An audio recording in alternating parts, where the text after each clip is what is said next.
I've been here for a really long time. I've loved this league since before I even entered it, and it's been amazing to see the evolution of this all-star, of the fan. From the moment Caitlin Clark stepped onto the hardwood in her first WNBA game, you could feel something in the air, electricity, anticipation, the beginning of a new era. The cameras were flashing, the crowd was buzzing, and there she was, the rookie from Iowa, the one who shattered records, defied logic, and turned college basketball into a global phenomenon. But this time, she wasn't wearing black and gold. She was laced in the red and navy of the Indiana Fever, stepping into a league of legends, into a world where every move would be magnified and every shot would echo through history. The ball tipped, the pace surged, and within moments, the Fever looked to push.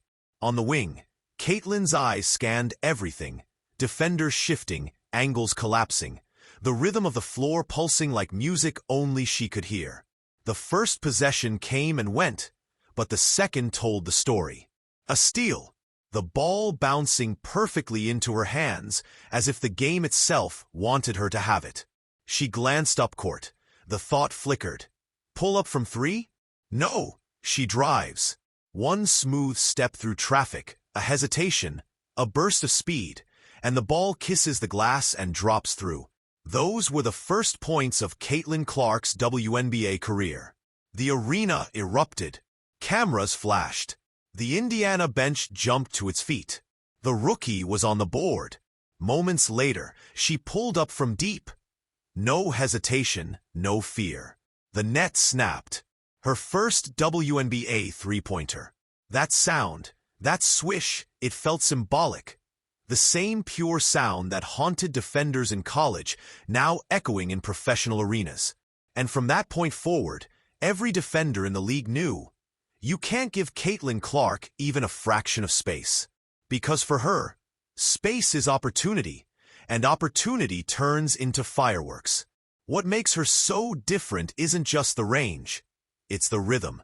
The way she flows into a shot off the dribble, coming around a screen, balanced, fearless, surgical. Against Connecticut, against New York, against Seattle. It didn't matter.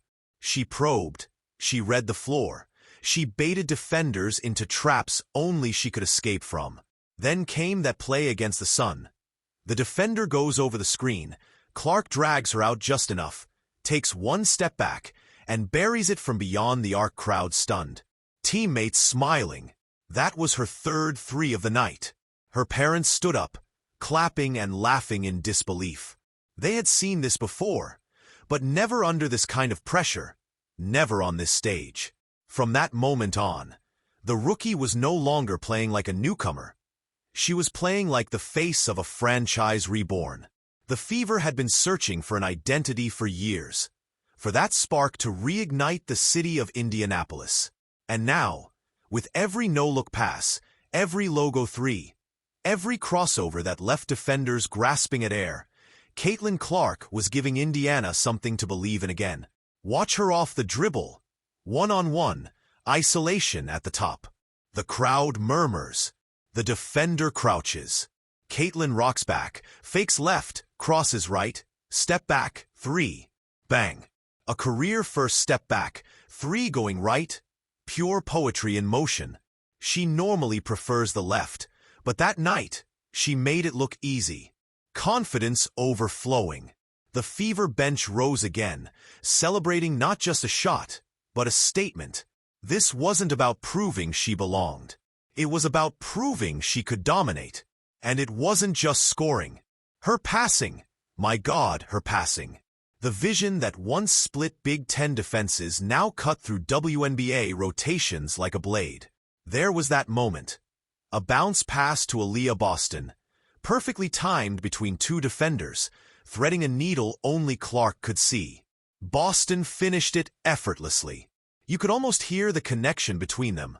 Point guard and post, rookie and star, the future and the present blending into something beautiful. Then, another possession. Clark dribbles into traffic, sees Smith cutting baseline, flips a perfect dime.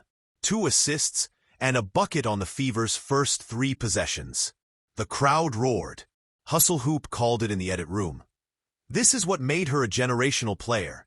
The IQ, the pace, the ability to create chaos and order at the same time.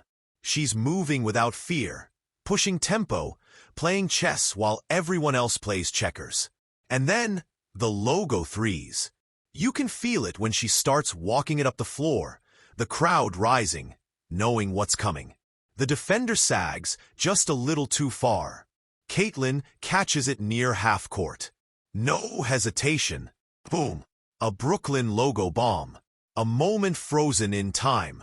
The camera pans to her face. Expression calm, almost cold, like this was inevitable. Because for Caitlin Clark, it was. And that's what separates her. The greats react. She anticipates. She doesn't just take what the defense gives. She takes what they never imagined she'd take. When opponents adjust, she evolves mid-game. When defenses double, she finds the open shooter. When the pressure builds, she thrives. She's not just playing basketball. She's conducting a symphony of chaos. Later, against New York again, Clark found herself switching onto a smaller defender. A quick read, crossover, sidestep, pull-up three, swish, her second of the quarter. You could hear the announcers almost laughing in disbelief. You might want to get out there. That's Caitlin Clark you're leaving open. Her teammates felt the surge. Mitchell feeding off her energy. Smith attacking the rim harder. Boston owning the paint. The Fever were starting to believe. And through all the highlight plays, there's a subtler storyline building. Her composure. The physicality of the league hit hard. Defenders bumping, hedges trapping, hands grabbing her jersey on drives. But Clark never backed down. Every shove was answered with a sharper cut. Every bump with a harder drive. Every foul with a deeper three. You could see the learning curve bending fast. Each game, she adapted, adjusted, and answered with something new. Late in the second quarter one night, she brings it up. Defender playing tight. Clark leans left, plants hard, rises, and hits a mid-range jumper over outstretched arms. That's the kind of shot that separates scorers from stars.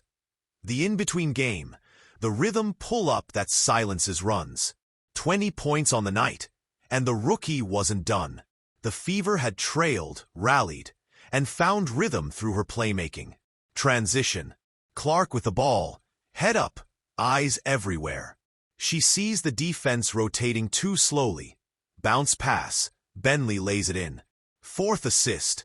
Moments later, she's at the logo again, crowd gasping, and she lets it fly. You bet, the announcer screams. A Brooklyn logo bomb from Caitlin Clark. The camera cuts to her smirk, to her teammates shaking their heads, to the fans standing with phones in the air. That was the moment the hustle hoop highlight cut would freeze frame. The moment where legend meets reality. The logo belongs to Caitlin Clark. The caption would read. But the night wasn't over. The rookie wasn't done rewriting expectations. Fourth quarter. Tie game. 5 seconds on the shot clock. Clark drives left, stops, spins back, rises, and hits the floater off the glass. Tie game again. The Fever bench lost it. The crowd exploded. She didn't celebrate, just jogged back on defense, focused, locked in. That's her. Controlled fire. Then came the rookie-on-rookie crime. A sequence fans still talk about. She strips her defender clean, glides down court, stops, stares, and hits another three right in her face. The bench erupts. The crowd's on its feet. The rookie matchup? Over. Message delivered. But what makes Caitlin Clark's journey so magnetic isn't just the highlights. It's the way she makes everyone around her better. You watch her pass in transition. Wallace cutting, Smith sealing, Mitchell flaring out. And Clark sees it all before anyone else does. The ball leaves her hand like it's drawn by gravity to the open player. Her passes aren't just assists. They're art pieces, moments of vision turned into movement. Even when she's double-teamed, she creates. There's a play. Defenders collapse, she pivots. No-look dime to Boston under the rim. The kind of pass that leaves both defenses and fans stunned. "How did she see that?" one announcer gasped. The answer? She didn't see it. She felt it. That's Caitlin Clark. The kind of instinct that can't be taught, only lived. When the Fever went small, sliding Katie Lou Samuelson to the fore, Clark adapted instantly. She drew the defense in, kicked out, and orchestrated spacing like a seasoned vet. Against Seattle, she hit her first shot late in the game after a tough night. And that shot changed everything. The crowd's energy flipped, her confidence reignited, and the message was clear. Caitlin Clark doesn't fade. She responds, because that's who she's been since day one. Relentless, resilient, unshakable. Every miss is fuel. Every foul is a challenge. Every possession is a chance to make something happen. As Part 1 closes, the story of Caitlin Clark's rookie season so far isn't about stats. It's about impact. It's about how a 22-year-old from Iowa walked into the WNBA and turned every arena she touched into a spectacle. The logo threes, the lightning passes, the steals, the crossovers. They're all just chapters in a larger story. The rise of a generational force. And here at Hustle Hoop, we're not just watching. We're documenting the evolution of basketball through her. This is more than highlights.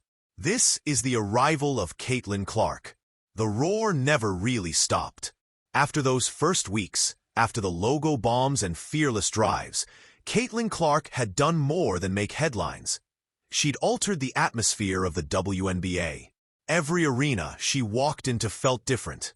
There was a hum, a restless expectation, cameras ready before tip-off, kids in homemade Clark 22 jerseys holding signs that said "Pull from the logo."